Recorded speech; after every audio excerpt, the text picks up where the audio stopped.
Good afternoon, everybody.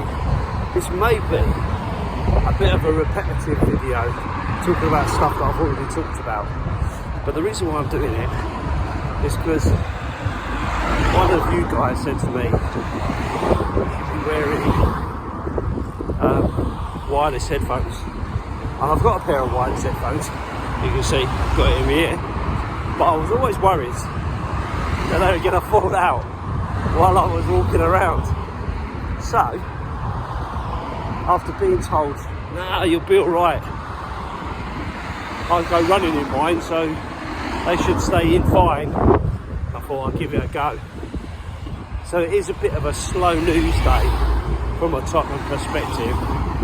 Haven't got too much really to talk about because nothing specific has happened. We've had the Roma game, and it looks pretty much like the transfer market incoming is pretty much done and dusted. So I guess the only thing really that's worth kind of mentioning is a review of, has this been a successful transfer window or not? Because there is absolutely still a lot of debate about it.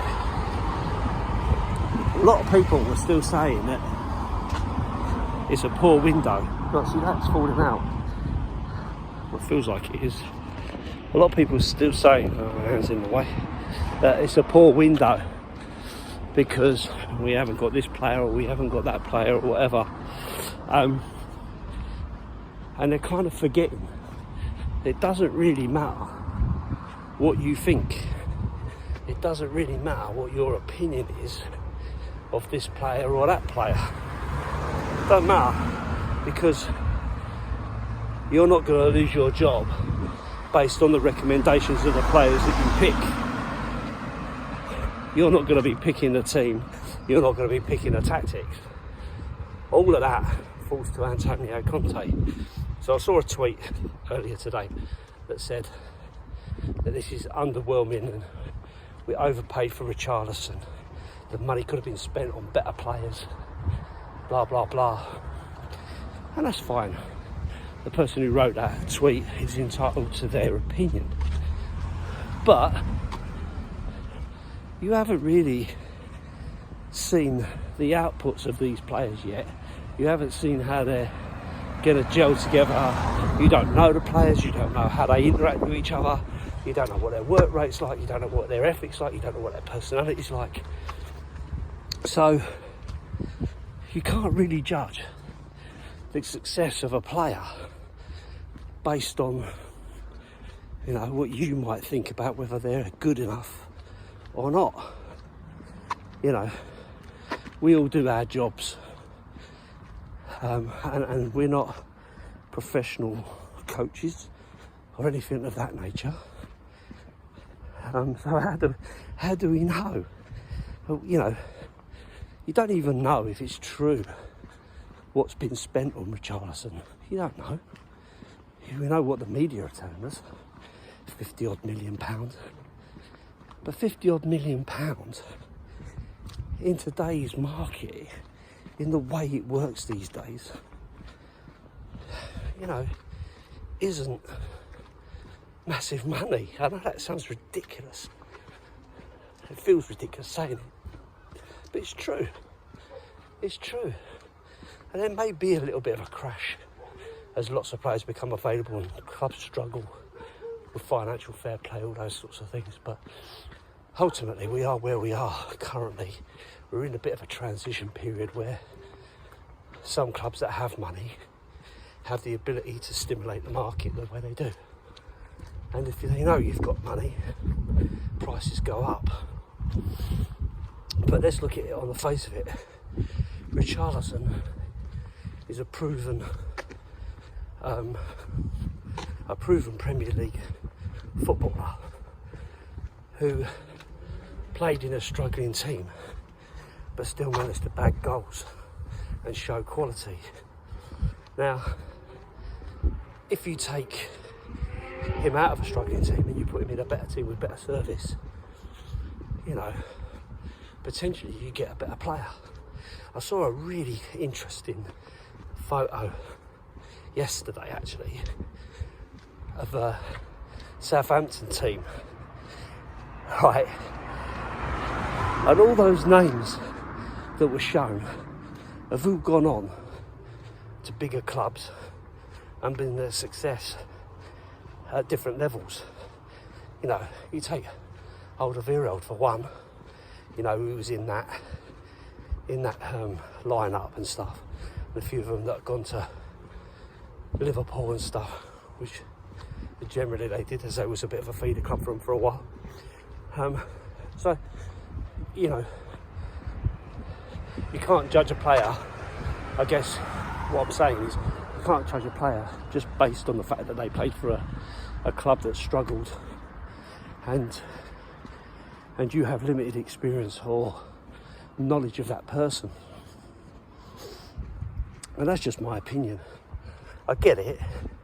I get why people say it, because, you know, in this day and age where people are able to look at stats and all that kind of stuff, and video games, which I think a lot of people do, FIFA and all that malarkey, gives them an idea about certain players.